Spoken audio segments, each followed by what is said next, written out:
이번 시간은 4.2절 정적분의 정의부터 해보도록 하겠습니다. 지난 시간에 구분구조법을 배웠어요. 이렇게 잘라서. 그런 거에 하기 위해서 y fx라는 함수를 생각해 보겠습니다. 이 함수는 AB 구간에서, AB 폐구간에서 정의가 되어 있다고 하죠. 얘는 A에서 B까지 정의되어 있어요. 그러면 함수 그래프를 이렇게 그려주겠습니다. 지금 여기에 정적분이라는 걸 정의하는데, 정적분 A에서 B까지 fx, dx라는 걸 정의하겠습니다. 정의하기 위해서 해야 될 일이 많습니다. 어떻게 하냐면, 일단은 분할이라는 개념을 우리가 도입하겠습니다. 분할이라는 건 뭐냐 하면, 이 AB 폐구간의 분할입니다. A 분할인데, 아까 이게 0에서 1까지 우리가 y 꼴 x제곱 0에서 1까지를 n 등분을 했었잖아요. 그런 것처럼 숫자를 여기다 주겠다는 거예요. 자, x0는 a라는 숫자로 주겠습니다. 그 다음에 x1은 a보다 큰 숫자, x2는 더 큰 숫자, 이런 식으로 해가지고 xn이 되는 순간 얘는 b가 되게, 이런 분할을 생각하겠습니다. 그러니까 지금 앞에 예제에서는 0부터 1까지 일관되게 똑같은 길이로 분할을 했었습니다. 근데 우리는 이거기 위해서는 똑같은 길이로 분할한다는 개념이 없어요. 그래서 델타 xi라는 게 xi 빼기 xi 마이너스 1로 두겠습니다. i는 1부터 n까지. 그러니까 델타 x1은 여기가 x1이 있으면 요곡의 길이, 여기가 델타 x1. x2가 여기 있으면 여기는 델타 x2. 뭐 이런 식으로 되는 거죠. 이런 식으로 요 밑에 거리를 이렇게 둡니다. 그 다음에 x스타라는 걸 두는데요. x스타는 xi의 스타라는 걸 둡니다. xi의 스타는 뭐냐면 xi-1에서 xi의 폐구간 사이의 어떤 숫자입니다. 아무 숫자라도 됩니다. 아무 숫자라도. 이렇게 잡겠습니다. 이건 선택. 우리가 앞에서 할 때는 우리가 요 끝에 점을 잡았죠. 왼쪽, 오른쪽 끝에 점을 잡아서 했습니다. 근데 우리가 xi 스타가 xi일 수도 있습니다. xi-1일 수도 있고요. 그 사이에 있는 걸 있는데 우리 앞에서 했던 예제는 전부 다 xi 스타를 xi로 잡은 거죠. 네, 이렇게 잡았습니다. 그러고 나서 정의는 뭐냐 하면 a에서 b까지 fx dx를 어떻게 정의하냐, 정적분의 정의를 리미트 델타 xi가 0으로 가야 됩니다. 델타 xi라는 건 요 간격들이 자꾸 줄어든다는 거죠.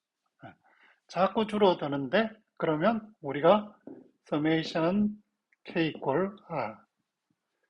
이퀄 1부터 n까지 f의 xk의 스타 곱하기 델타 xk 이거죠.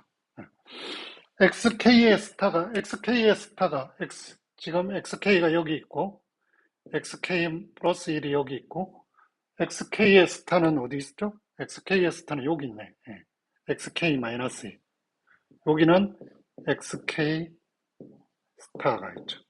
그 다음에 f의 xk 스타니까 얘는 여기에서 함수값이죠. 여기. 그 다음에 델타 xk는 어떤 냐면 요 밑변. 그러니까 지금 요렇게 해서 요런 사각형의 넓이를 계산한 거예요. 그쵸? 사각형의 넓이를 계산했습니다. 여기가 하나의 요 파란색의 넓이의 사각형이에요. 그죠? 이걸 더한 거예요. 쭉 더하죠. K가 1부터 N까지 더하고, 얘가 델타 XI가 0으로 간다면 얘를 더 촘촘히 자르겠다는 거예요. 그러면 어떻게 된다? 이거의 넓이에 가깝게 되겠죠. 그런데 논리적으로 첫 번째, 얘는 정의죠. 이 극한이 없을 수도 있습니다. 함수가 지금 연속 함수로 그렸으니까 있죠. 극한이 존재하는 것처럼 보입니다. 첫 번째, 극한이 존재하면 F는 AB 폐구간에서 적분 가능이라고 정의합니다. 그죠? 적분 가능이라고 정의합니다. 네. 적분 가능의 정의를 이제 나오는 거예요. 이 극한이 존재해야 됩니다. 그래서 이 부분을 잘 아셔야 돼요. 이게 정적분의 정의입니다. 여러분들이 알던 고등학교 때 처음 배운 정적분의 정의는 정적분의 정의가 아닙니다. 네. 예전에는 교육과정이 바뀌기 전에는 정적분의 정의를 이렇게 정의를 했습니다. 조금 더 쉽게 하긴 했지만, 네. 이게 정적분의 정의고요. 그러면 우리가 증명은 안 할 건데, 그러면 언제 적분 가능하냐? 이게 있어야 될 거 아니에요. 그래서 정리 3, 책에 있는 정리 3이 이겁니다. F가 연소함수, AB에서 연소함수입니다. 그러면 F는 적분 가능. 그 다음에 F가 유한계의 점에서 불연속, 유한계의 점에서만 불연속입니다. 근데 불연속일 때도 자극한과 우극한이 다른 불연속이 있죠. 그죠? 자극한과 우극한이 다른 불연속은 뭐냐면 자극한도 존재하고 우극한도 존재합니다.